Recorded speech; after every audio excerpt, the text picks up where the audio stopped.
ಮಧ್ಯಾಹ್ನ 2:30ಕ್ಕೆ ಲೋಕಭವನಕ್ಕೆ ಸಿಎಂ ಭೇಟಿ ಕೊಡೋದಕ್ಕೆ ಸಮಯ ನಿಗದಿಯಾಗಿದೆ. ರಾಜೀನಾಮೆ ನೀಡೋದಕ್ಕೆ ಅಂತ ಹೇಳಿ ತೆರಳುತ್ತಾ ಇದ್ದಾರೆ ಸಿದ್ದರಾಮಯ್ಯ. ಮಧ್ಯಾಹ್ನ 3 ಗಂಟೆಗೆ ಸುದ್ದಿಗೋಷ್ಠಿಯನ್ನು ಕರೆದಿದ್ದಾರೆ ಗೃಹ ಕಚೇರಿ ಕೃಷ್ಣಾದಲ್ಲಿ. ಅಲ್ಲಿ ರಾಜ್ಯವನ್ನು ಉದ್ದೇಶಿಸಿ ತಮ್ಮ ನಿರ್ಧಾರವನ್ನ ಪ್ರಕಟಿಸಲಿದ್ದಾರೆ ಸಿದ್ದರಾಮಯ್ಯ. 2:30ಕ್ಕೆ ಲೋಕಭವನಕ್ಕೆ ಹೋಗ್ತಾರೆ. ಅಲ್ಲಿ ತಮ್ಮ ರಾಜೀನಾಮೆಯನ್ನು ಸಲ್ಲಿಸ್ತಾರೆ. ಅಲ್ಲಿಂದ ಬರ್ತಿದ್ದಂತೆ ತಮ್ಮ ನಿರ್ಧಾರವನ್ನ ತಮ್ಮ ಆಪ್ತರೊಂದಿಗೆ ಸದಸ್ಯರೊಂದಿಗೆ ಹಂಚಿಕೊಂಡಿದ್ದಾಯಿತು. ಈಗ ರಾಜ್ಯದ ಜನತೆ ಎದುರು ತಮ್ಮ ನಿರ್ಧಾರವನ್ನ ಪ್ರಕಟಿಸ್ತಾರೆ. ಸುದ್ದಿಗೋಷ್ಠಿಯಲ್ಲಿ ಮಾತನಾಡಲಿದ್ದಾರೆ ಸಿದ್ದರಾಮಯ್ಯ. ಮಧ್ಯಾಹ್ನ 3 ಗಂಟೆಗೆ ಗೃಹ ಕಚೇರಿ ಕೃಷ್ಣಾದಲ್ಲಿ ಸುದ್ದಿಗೋಷ್ಠಿ ನಿಗದಿಯಾಗಿದೆ. ಒಟ್ಟಾರೆ ಇವತ್ತಿನ ಬೆಳವಣಿಗೆಗಳು ತ್ವರಿತವಾಗಿ ಆಗ್ತಾ ಇದೆ. ಮೊನ್ನೆ ಹೈಕಮಾಂಡ್ ನಾಯಕರು ಅವರನ್ನ ಬುಲಾವ್ ಕೊಟ್ಟು ಕರೆದು ಸುದೀರ್ಘವಾಗಿ ಮಾತುಕತೆಯನ್ನು ನಡೆಸ್ತಾ ಇದ್ದಂತೆ ಒಂದು ನಿರ್ಧಾರಕ್ಕೆ ಬಂದರು. ಆ ನಿರ್ಧಾರವನ್ನ ಇವತ್ತು ತಮ್ಮ ಆಪ್ತರೊಂದಿಗೆ ಪ್ರಕಟಿಸಿದ್ರು.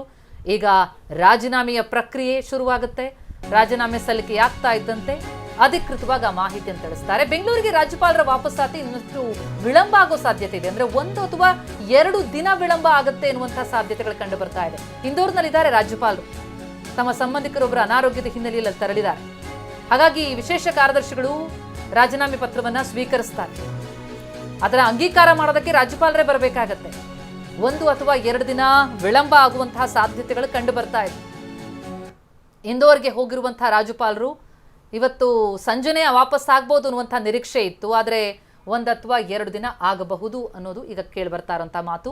ಈ ಬಗ್ಗೆ ಡೀಟೇಲ್ಸ್ ಅನ್ನ ಪಡೆಯೋಣ. ನಮ್ಮ ಪ್ರತಿನಿಧಿ ಪ್ರಮೋದ್ ಲೈವ್ ನಲ್ಲಿ ಜಾಯ್ನ್ ಆಗಿದ್ದಾರೆ. ಪ್ರಮೋದ್, 2 ವಿಚಾರ. ಒಂದು, ಇವತ್ತಿನ ಬ್ರೇಕ್ಫಾಸ್ಟ್ ಮೀಟಿಂಗ್ ನಲ್ಲಿ ಆದಂತಹ ಒಂದು ಭಾವುಕ ಕ್ಷಣ, ಜೊತೆಗೆ ಒಗ್ಗಟ್ಟಿನ ಪ್ರದರ್ಶನ, ಇವೆರಡೂ ಕೂಡ ಕಂಡು ಬಂತು.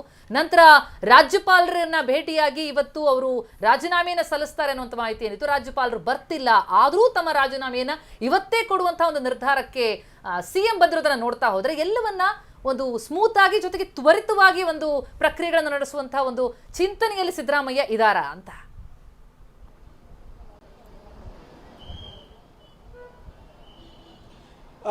ಪ್ರತಿಮಾ, ಎಲ್ಲರೂ ಕೂಡ ಒಂದು ನಿರೀಕ್ಷೆಯನ್ನು ಮಾಡಿದ್ರು. ಬಹುಶಃ ದೊಡ್ಡ ಗಲಾಟೆಗಳಾಗತ್ತೆ, ದೊಡ್ಡ ಸಂಘರ್ಷಗಳಾಗತ್ತೆ, ಪವರ್ ಹಸ್ತಾಂತರ ಅಥವಾ ಟ್ರಾನ್ಸ್ಮಿಷನ್ ಸೇರಿದೆ, ಸಾಕಷ್ಟು ದೊಡ್ಡ ಪ್ರಮಾಣದಲ್ಲಿ ಗೊಂದಲಕ್ಕೆ ಕಾರಣವಾಗುತ್ತೆ ಅಂತ ಬಹುದೊಡ್ಡ ನಿರೀಕ್ಷೆ ರಾಜಕೀಯದಲ್ಲಿ ಹರಿದಾಡ್ತದೆ. ಪ್ರಮುಖವಾಗಿ ಕಾಂಗ್ರೆಸ್ನ ನಾಯಕರಲ್ಲೇ ಕೂಡ ಒಂದು ವಿಶ್ವಾಸ ಇರಲಿಲ್ಲ, ಅಷ್ಟು ಸುಲಭವಾಗಿ ರಾಜೀನಾಮೆ ಮುಖ್ಯಮಂತ್ರಿಗಳು ಕೊಟ್ಬಿಡ್ತಾರಾ ಅನ್ನುವಂಥ ಒಂದು ದೊಡ್ಡ ಪ್ರಶ್ನಾರ್ಥಕ ಚಿಹ್ನೆ ಸಾಕಷ್ಟು ದಿನಗಳಿಂದ ಇತ್ತು. ಆದರೆ ಇವತ್ತಾದಂಥ ಒಂದು ಘಟನೆ ಅಥವಾ ಹೈಕಮಾಂಡ್ ಬಹುಶಃ ಬೇರೆ ಬೇರೆ ಕಡೆ ಮಾಡಿರುವಂಥ ತಪ್ಪನ್ನ ಇಲ್ಲಿ ಕರ್ನಾಟಕದಲ್ಲಿ ಮಾಡಿಲ್ಲ ಅನ್ನುವಂಥದ್ದು ಸ್ಪಷ್ಟವಾಗಿ ಕಾಣಿಸ್ತಾ ಇದೆ.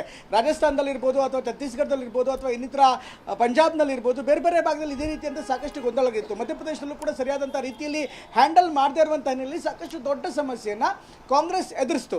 ಬಹುಶಃ ಆ ಒಂದು ತಪ್ಪಿನಿಂದ ಕಾಂಗ್ರೆಸ್ ಈ ಬಾರಿ ಪಾಠ ಕಲಿತಂಥದ್ದೇ. ಹೀಗಾಗಿ ಅಧಿಕಾರವನ್ನು ಹಸ್ತಾಂತರ ಮಾಡೋದಕ್ಕಿಂತ ಮೊದಲು ಉಭಯ ನಾಯಕರನ್ನ ದೆಹಲಿಗೆ ಕರೆಸಿ ಮಾತನಾಡಿ ಅದಾದ ಬಳಿಕ ತೆರಳಿ ಈ ಥರ ರಾಜೀನಾಮೆ ಕೊಡಿ ಅಂತ ಸೂಚನೆ ಕೊಟ್ಟಾದ ಬಳಿಕ ಉಪಹಾರ ಮೀಟಿಂಗ್ನ ಮೂಲಕ, ಬ್ರೇಕ್ಫಾಸ್ಟ್ ಮೀಟಿಂಗ್ನ ಮೂಲಕ ಮುಖ್ಯಮಂತ್ರಿ ಮತ್ತು ಉಪಮುಖ್ಯಮಂತ್ರಿ ಒಟ್ಟಾಗಿ ಕೂತಿದ್ದಂಥ ಘಟನೆಗಳನ್ನು ನೋಡ್ತಾ ಇದ್ದಾರೆ. ಅದರಲ್ಲೂ ಕೂಡ ಡಿ ಕೆ ಶಿವಕುಮಾರ್ ಅವರಿಗೆ ಅಪ್ರೋಚ್ ಮಾಡಿರುವಂಥ ರೀತಿಯತ್ತ ಸಿದ್ದರಾಮಯ್ಯನವರ ಕಾಲಿಗೆ ನಮಸ್ಕಾರ ಮಾಡೋ ಮೂಲಕ ಅವರ ಆಶೀರ್ವಾದವನ್ನು ಪಡೆಯೋ ಮೂಲಕ ಒಂದು ಆ್ಯನಿಮೋಸಿಟಿ ಏನು ಬಿಲ್ಡ್ ಆಗಿತ್ತು. ಅಂದರೆ ರಾಜಕೀಯದಲ್ಲಿ ಒಂದು ದ್ವೇಷದ ವಾತಾವರಣ ಇದೆ. ಅಂದರೆ ಸಿದ್ದರಾಮಯ್ಯನನ್ನು ಬದಿಗೊತ್ತಿ ಮುಖ್ಯಮಂತ್ರಿ ಆಗ್ತಿದ್ದಾರೆ ಅನ್ನುವಂಥ ಒಂದು ಸಂದೇಶ ಪ್ರಮುಖವಾಗಿ ಅಹಿಂದ ಸಮುದಾಯಕ್ಕೆ, OBC ಸಮುದಾಯಕ್ಕೆ ದೊಡ್ಡ ಮಟ್ಟದಲ್ಲಿ ರವಾನೆ ಆಗ್ತಾ ಇತ್ತು. ಹೀಗಾಗಿ ಅದನ್ನು ತಡೆಗಟ್ಟೋ ನಿಟ್ಟಿನಲ್ಲಿ, ಅದನ್ನು ಬದಿಗೊತ್ತೋ ನಿಟ್ಟಿನಲ್ಲಿ ಮುಖ್ಯಮಂತ್ರಿಗಳ ಕಾಲಿಗೆ ಸಿದ್ದರಾಮಯ್ಯನವರು ಬಿದ್ದಿರುವಂಥ ಫೋಟೋ ಕೂಡ ಒಂದು ಹೊಸ ಸಂದೇಶವನ್ನು ರವಾನೆ ಮಾಡ್ತಾರೆ. ಅಟ್ ದ ಸೇಮ್ ಟೈಮ್ ಸಭೆಯಲ್ಲಿ ಅಥವಾ ಮುಖ್ಯಮಂತ್ರಿಗಳು ಕೂಡ ಡಿ ಕೆ ಶಿವಕುಮಾರ್ ಅವರ ಹೆಸರನ್ನು ಪ್ರಸ್ತಾಪ ಮಾಡೋ ಮೂಲಕ ನಿಮ್ಮ ಸಹಕಾರ ಇರಲಿ ಅನ್ನುವಂಥ ಮಾತನಾಡೋ ಮೂಲಕ ಅವರು ಕೂಡ ಈ ಒಂದು ಸಂದರ್ಭದಲ್ಲಿ ಪಕ್ಷದ ಮಾತಿಗೆ ಅಥವಾ ಪಕ್ಷ ಹೇಳಿರುವಂಥ ನೀತಿಗೆ ನಾನು ಬೆಂಬಲವನ್ನು ಕೊಡ್ತಾ ಇದ್ದೀನಿ ಅನ್ನುವಂಥ ಮಾತನ್ನು ಕೂಡ ಹೇಳ್ತಾರೆ. ಹೀಗಾಗಿ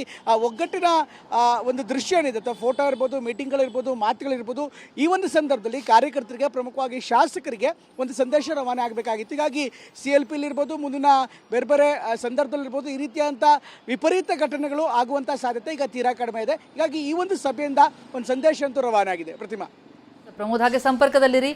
ಒಟ್ಟಾರೆ ಇವತ್ತಿನ ಪ್ರಕ್ರಿಯೆಗಳನ್ನ ಒಂದು ಕಡೆ ನೋಡ್ತಾ ಇದ್ವಿ. ಅದಾದ್ಮೇಲೆ ದೆಹಲಿಗೆ ಹೋಗ್ತಾರೆ ಸಿಎಂ. ಇವತ್ತು ಮಧ್ಯಾಹ್ನ ದೆಹಲಿಗೆ ತೆರಳಿದ್ದಾರೆ ಸಿದ್ದರಾಮಯ್ಯ. ಸಂಜೆ 4:30ಕ್ಕೆ ಲೋಕಭವನಕ್ಕೆ ಹೋಗಿ ರಾಜೀನಾಮೆ ಸಲ್ಲಿಸಿ ಸುದ್ದಿಗೋಷ್ಠಿ ನಡೆಸಿ ಆನಂತರ ಹೈಕಮಾಂಡ್ ಸೂಚನೆಯಂತೆ ರಿಸೈನ್ ಮಾಡಿ ದೆಹಲಿಗೆ ಹೋಗ್ತಿದ್ದಾರೆ.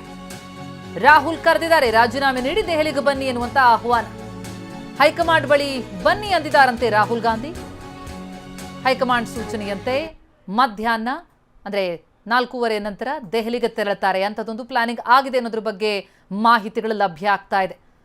ರಾಜೀನಾಮೆ ಪ್ರಕ್ರಿಯೆಗಳನ್ನು ನಡೆಸಿ ದೆಹಲಿಗೆ ಹೋಗಿ ಅಲ್ಲಿ ಮಾತುಕತೆ ನಡೆಸಿ, ಅಂದರೆ 2 ಬಾರಿ ಮುಖ್ಯಮಂತ್ರಿ ಸ್ಥಾನವನ್ನು ಅಲಂಕರಿಸುವಂತಹ ಅವಕಾಶವನ್ನು, ಅದಕ್ಕೂ ಮುಂಚೆ 2 ಬಾರಿ ವಿಪಕ್ಷ ಸ್ಥಾನವನ್ನು ಅಲಂಕರಿಸೋ ಅವಕಾಶ ಪಕ್ಷದಿಂದ ಸಿಕ್ತು ಸಿದ್ದರಾಮಯ್ಯನವರಿಗೆ. ಅದೆಲ್ಲವನ್ನೂ ಕೂಡ ಸ್ಮರಿಸಿ ಹೈಕಮಾಂಡ್ಗೆ ಒಂದು ಥ್ಯಾಂಕ್ ಯು ಹೇಳೋದಕ್ಕೆ ಹೋಗ್ತಿದ್ದಾರೆ ಅನಿಸುತ್ತೆ ಸಿದ್ದರಾಮಯ್ಯ. ಜೊತೆಗೆ ಹೈಕಮಾಂಡ್ನಿಂದಲೇ ಈ ಬಗ್ಗೆ ಬುಲಾವ್ ಕೂಡ ಬಂದಿರುವಂಥದ್ದು, ರಿಸೈನ್ ಮಾಡಿ ಇಲ್ಲಿ ಬನ್ನಿ ಅನ್ನುವಂಥದ್ದು. ಆ ಸೂಚನೆಯನ್ನು ಪಾಲಿಸಲಿದ್ದಾರೆ ಸಿದ್ದರಾಮಯ್ಯ. ಬರೀ ಅಷ್ಟು ಮಾತ್ರ ಅಲ್ಲ, ಅಲ್ಲಿ ಹೋಗಿ ನಿಮ್ಮ ಮಾತನ್ನು ನಾನು ಕೇಳಿದ್ದೀನಿ, ಈಗ ನನ್ನ ಮಾತನ್ನು ನೀವು ಕೂಡ ಕೇಳಬೇಕು ಅಂತ. ಎಕ್ಸಾಕ್ಟ್ಲಿ, ಯಾರ್ಯಾರು ಯಾವ್ಯಾವ ಸ್ಥಾನಮಾನಗಳು, ಹೌದು, ಯಾವ್ಯಾವ ಸ್ಥಾನಮಾನಗಳು ದಕ್ಕಬೇಕಲ್ಲ ಪ್ರತಿಮಾ, ಅದಾಗಬೇಕು ಅಂತ. ಸೊ ಇದು ಸಂಗತಿ ನೋಡಿ. ಮುಖ್ಯಮಂತ್ರಿಗಳೇ ಈಗ ಹಾಲಿ ಮುಖ್ಯಮಂತ್ರಿಗಳೇ ಭಾವಿ ಮುಖ್ಯಮಂತ್ರಿಗಳು ಯಾರು ಅನ್ನೋದನ್ನು ಹೇಳಿದ್ದಿದೆಯಲ್ಲ, ಅದನ್ನು ಹೇಳಿಸ್ಬೇಕು ಅನ್ನುವಂಥದ್ದೇ ಹೈಕಮಾಂಡಿನ ನಿಲುವಾಗಿತ್ತು, ಅವರ ಪ್ರಯತ್ನ ಆಗಿತ್ತು. ಡಿ ಕೆ ಶಿವಕುಮಾರ್ ಮುಂದಿನ ಮುಖ್ಯಮಂತ್ರಿ ಅಂತ ಖುದ್ದು ಹಾಲಿ ಮುಖ್ಯಮಂತ್ರಿಗಳೇ ಹೇಳಿದರು. ಆವಾಗ ಸಿದ್ದರಾಮಯ್ಯನಂತ ವ್ಯಕ್ತಿತ್ವವೇ ಈ ಹೆಸರನ್ನು ಘೋಷಣೆ ಮಾಡಿದಾಗ ಬೇರೆ ಯಾರಾದ್ರೂ ಮಾತಾಡ್ಲಿಕ್ಕೆ ಸಾಧ್ಯನಾ? ಎಲ್ಲರೂ ಕೂಡ ಮಾತನ್ನು ಒಪ್ಕೊಂಡ್ರು. ಎಲ್ಲ ಒಂದು ಕಡೆ ಅಪಸ್ವರ ಕೇಳಿ ಬರುತ್ತೆ ಅನ್ನುವಂಥದ್ದು ಇತ್ತಲ್ಲ, ಅದ್ಯಾವುದಕ್ಕೂ ಕೂಡ ಅವಕಾಶ ಇರಲೇ ಇಲ್ಲ. ಮುಖ್ಯಮಂತ್ರಿಗಳು ಮೊನ್ನೆ ಮೀಟಿಂಗ್ ಮಾಡಿದಂಥ ಸಂದರ್ಭದಲ್ಲಿ ತಮ್ಮ ಬೆಂಬಲಿಗರಿಗೆ, ತಮಗೆ ತುಂಬ ಆಪ್ತವಾಗಿರುವಂಥ ಮಂತ್ರಿಗಳಿಗೆ ಏನೇನು ಸಂದೇಶ ರವಾನಿಸಬೇಕು ಆ ಸಂದೇಶ ರವಾನಿಸಿದರು. ಇಷ್ಟೆಲ್ಲ ರಾಜೀನಾಮೆ ಕೊಡಿ ಅಂತ ಹೇಳಿದ ಮೇಲೂ ಕೂಡ ನನ್ನಲ್ಲೇ ಅಂಟುಕೊಂಡ್ರೆ ಸರಿ ಇರಲ್ಲ, ಬೆಲೆ ಬರಲ್ಲ. ನೋಡಿ, ಇಲ್ಲಿ ತನಕ ಗಳಿಸ್ಕೊಂಡಿರೋದೆಲ್ಲದೂ ಕೂಡ ತೊಳೆದೋಗ್ಬಿಡೋದು, ಎಡವಟ್ಟಾಗ್ಬಿಟ್ರೆ. ಇಷ್ಟೊಂದೆಲ್ಲ ಕೊಟ್ಟಾದ್ಮೇಲೆ ಕೂಡ ಇವ್ರು ಹಿಂಗಂದ್ರಲ್ಲ, ಮುಂದೆ ಕತೆ ಏನು? ರಾಜಸ್ಥಾನದಲ್ಲಿ ಏನಾಯ್ತು ನೋಡ್ತೀವಲ್ಲ ನಾವು. ನಿಜ. ಅದಾದ್ಮೇಲೆ ಪಕ್ಷಕತೆ ಏನಾಗಬೇಕು? ಇದೇ ವಿಪಕ್ಷಗಳಿಗೆ ಒಂದು ದೊಡ್ಡ ಅಸ್ತ್ರ ಆಗ್ಬಿಡೋದು. ನಿಜ. ಸೊ ಹಾಗಾಗಿ ಇದು ಯಾವುದಕ್ಕೂ ಕೂಡ ಅವಕಾಶ ಕೊಡ್ತಾನೆ ಮುಖ್ಯಮಂತ್ರಿಗಳನ್ನು ಕನ್ವಿನ್ಸ್ ಮಾಡಿದ್ದು ಭಾಳ ತಡವಾಯಿತು, ಪ್ರಶ್ನೆ ಬೇರೆ. ಆ ತಡವಾದರೂ ಕೂಡ ಕನ್ವಿನ್ಸ್ ಮಾಡಿದಂಥ ರೀತಿ ಇದೆಯಲ್ಲ, ಈ ಮುಖಾಂತರ ಹೈಕಮಾಂಡ್ 2-3 ಸಂದೇಶ ರವಾನಿಸ್ತು. ಹೈಕಮಾಂಡ್ ಇನ್ನೂ ಇದೆ ದೆಹಲಿನಲ್ಲಿ ಅನ್ನುವಂಥದ್ದೊಂದು ಸ್ಟ್ರಾಂಗ್ ಆಗಿದೆ, ಇದ್ರೂ ಕೂಡ ಸ್ಟ್ರಾಂಗ್ ಆಗಿದೆ ಅನ್ನುವಂಥದ್ದೊಂದು, ಜೊತೆಗೆ ನಾವು ಹೇಳಿದ್ರೂ ಕೂಡ ನಮ್ಮ ಮಾತು ನಡೆಯುತ್ತಪ್ಪ ಅನ್ನುವಂಥದ್ದು. ಇಲ್ಲಿ ತನಕ ಅದರ ಬಗ್ಗೆನೇ ಅನುಮಾನ ಇತ್ತು. ಯಾವಾಗ ಖರ್ಗೆ ಅವರನ್ನೇ ಹೈಕಮಾಂಡ್ ನಿರ್ಧಾರ ಮಾಡುತ್ತೆ ಅಂತಂದ್ರಲ್ಲ, ಮತ್ತು ಇವ್ರು ಯಾರಪ್ಪ ಅನ್ನುವಂಥ ಒಂದು ಮನೋಭಾವನೆ ಇತ್ತು. ಅಂತೂ ಇಂತೂ ಹೈಕಮಾಂಡ್ ಇನ್ನೂ ಕೂಡ ಸ್ಟ್ರಾಂಗ್ ಆಗಿದೆ ಅನ್ನೋದನ್ನು ಮತ್ತೊಂದು ಸರಿ ಸಾಬೀತು ಮಾಡ್ತು ಕಾಂಗ್ರೆಸ್ನ ಹೈಕಮಾಂಡ್.